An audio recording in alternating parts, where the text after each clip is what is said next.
Find out whether Hikaru Nakamura has a fighter's chance of catching Wesley So in the Grand Chess Tour standings as it moves to its final leg in London. Timur Gureyev shocks and awes the crowd and plays his way blindfolded into the record books. And finally, actor-comedian Orlando Jones joins ChessCenter to tell the world about his new project, The Druid Kings, and tells us all what we might have to learn from park hustlers. ChessCenter, where the blunders are made for nothing and the checks are free. With the World Championship in the rearview, Mike, everyone turns their attention to the London Chess Classic, which is not only one of the biggest events to end this year, but also the finale of the Grand Chess Tour. Tell everybody what the current standings are and what they can expect from this event. That's right, Danny. A lot of chess fans wanted to see more classical chess in New York. They didn't get it. They're going to get a ton of it in London. 8 of the top 10 players in the world, basically everybody that didn't play at the World Championship, will play the London Chess Classic. That is the end of the Grand Chess Tour. Only 2 players are alive for the overall classification. Wesley So is in the driver's seat, 30 overall tour points. And in fact, he can wrap things up with a top 3 finish. He will be statistically unbeatable. However, failing to do so, Hikaru Nakamura could catch him. Hikaru absolutely needs to finish first. He needs to hope that Wesley does not finish higher than 4th. And in fact, they will be facing off in round 1. That clash is going to mean a whole lot toward determining things. We'll see if we get an ending as exciting as last year's playoff with Carlsen and Vachier-Lagrave. And everyone can turn their attention to chess.com TV as we will have the official live show, our partnership with them. We'll see their broadcast embedded at chess.com TV. You can also look for recaps and highlights during the rest days. Mike, we're as excited as you to see what happens here in the first round between the 2 Americans, Wesley So and Hikaru Nakamura. Robert, Nino Bastiashvili is a little unhappy with all the attention Magnus Carlsen and Sergei Karyakin have been getting. So she got herself on ChessCenter this week with a brilliant move of the week. Tell everybody how she broke down Black's kingside here. Well, Danny, let's not forget that Bastiashvili drew Carlsen last year. And here, when it looks like Black is getting some safety, she said not so fast and played rook takes h7, dropping with a thud. The point is after bishop takes h7, well, the king gets very unsafe after queen h5 check, and the ensuing attack is too strong. Instead, as in the game continuation, rook takes h7. Well, now after queen takes g6 check, rook f7, and the very simple move bishop e2, Black was simply lost in just a few more moves. Yet she went on to win in a crushing manner. Our second brilliant move of the week came to us courtesy of the world's new blindfold king, that being Timur Gureyev. He had this position as Black against former USCF director Tom Brownscombe. And he not only set a world record for most blindfold games played, Robert, he did so in style. Tell everybody how he finished off this awesome martial attack-esque looking position.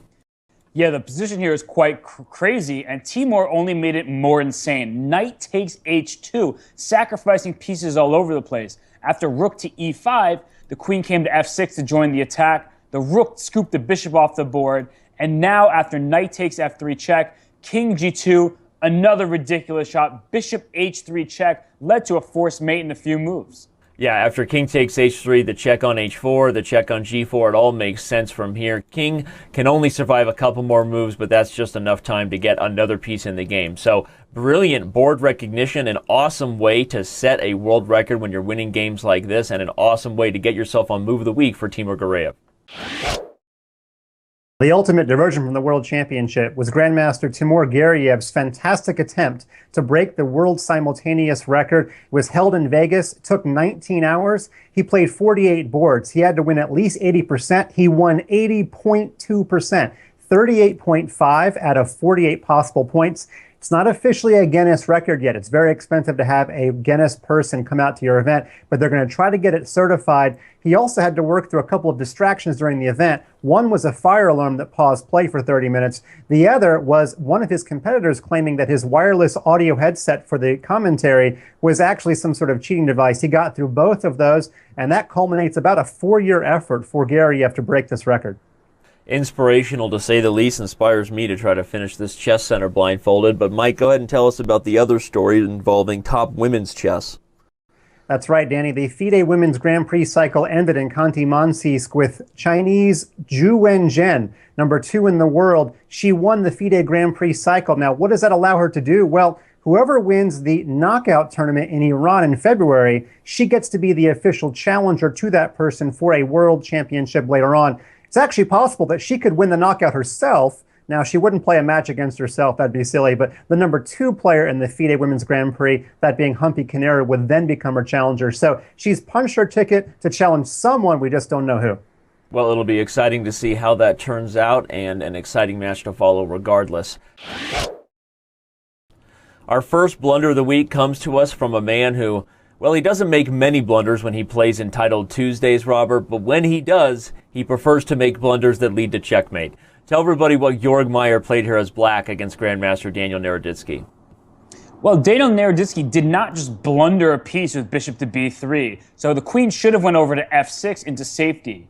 Instead, Jörg Meyer took the bishop on b3, allowing queen takes g5. A beautiful checkmate ensues. If pawn takes g5, knight e7 would be checkmate on the spot. So unfortunately for Meyer, he went down in defeat. That is a 2-move tactics trainer problem if I've ever seen one. Queen takes b3 and queen takes g5. That's sassy. Speaking of sassy, Ho Yifan played phenomenal in her match versus Vladimir Kramnik. But in this game here, the blunders got out of control for both of them. After outplaying the former world champion for some time, she took a position that's about +2 to about -2 with this horrific bishop d6. Tell everybody why that was a blunder, but then shock them with the news that Kramnik didn't see it. Well, the problem with bishop d6 is it's actually a free piece. Knight takes d6. The protection from the rook on d1 is just an illusion because the rook on c1 actually is under attack. So if the rooks are traded on c8, the knight goes back to c8 into safety, and black is up too much material for white to deal with. Instead, after this bad move bishop d6, black returned the favor by going rook to d8 and lost in a few more moves. Yeah, it's amazing sometimes how mutual blindness can occur, right? On the subject of blindfold chess in today's ChessCenter, I think that they probably both thought after knight takes d6 and rook takes c8 that somehow white was getting rook d8 check, right? If we had to guess, both of them having mutual blindness, that's just not possible. And so Ho Yifan blunders, Kramnik misses his chance and goes on to lose this game. With it, they both get a blunder of the week on ChessCenter, and maybe that was their plan all along. And ChessCenter is now joined by a very special guest, Orlando Jones. You can follow him at the Orlando Jones on Twitter, and he is here now to talk about a special project that he has launched called the Druid Kings. You can check out the trailer at thedruidkings.com. And Orlando, the first question from chess fans has to be, how did you, an actor, a writer, an entertainer, get involved in the world of chess, and what inspired you to play? Yeah, I think for me it always starts the same. I was running around in the park and there were some guys playing and they were talking a lot of trash, and I was talking a lot of trash over on the basketball court, and a ball went over their direction. They threw it back and I got caught up in what they were doing, and they started talking about the game and teaching me about the game, and I kind of quickly understood that it had really transformed their lives, and I got fascinated with chess. And so is that what led to this project that is definitely different than a lot of the ways chess has been covered in the past, focusing on the park environment, these guys that are highly interesting and diverse characters, but not somebody they haven't gotten a lot of coverage in mainstream chess media. So is that what inspired you to really take that angle and do the Druid Kings project? Well, yeah, definitely. I mean, I guess there's always the way, everyone thinks things happen, and my experience was very different than that. I got into chess watching some guys play in a park. So for me, that's a very natural route, and for them it was a part of their lives. It wasn't just a game. It was something much more than that. And I quickly understood that I wanted to learn it from people who for them it's a way of life. It's not just a game to them. And often those are not the people that you hear about when you start talking about chess. You don't generally hear about disabled people. You don't hear about veterans. You don't hear about often people of color. You don't hear about women. You really just, those are not the faces that often are associated with the game, but those are the faces that I associate with the game. So that felt like the right portal for me to come in, rather than pretending that I entered through, watching a movie like Searching for Bobby Fischer. I entered this other way. Makes a lot of sense. And let me ask you, how much is chess a part of your life now? You're very busy, but do you play regularly? I don't. I try and play regularly. I muck around on the computer. I mean, most of my time, my friends play a lot. So what I often do more than anything else is I follow a bunch of different games, just watching different people play. I would consider myself as a chess player not very good. But I have a number of friends that I think are really, really excellent, and obviously that's come from somebody who's not very good. But I'm fascinated by the world around chess by chess players. I'm fascinated by the people who gamble. I'm fascinated by the underground gambling scene that's around chess.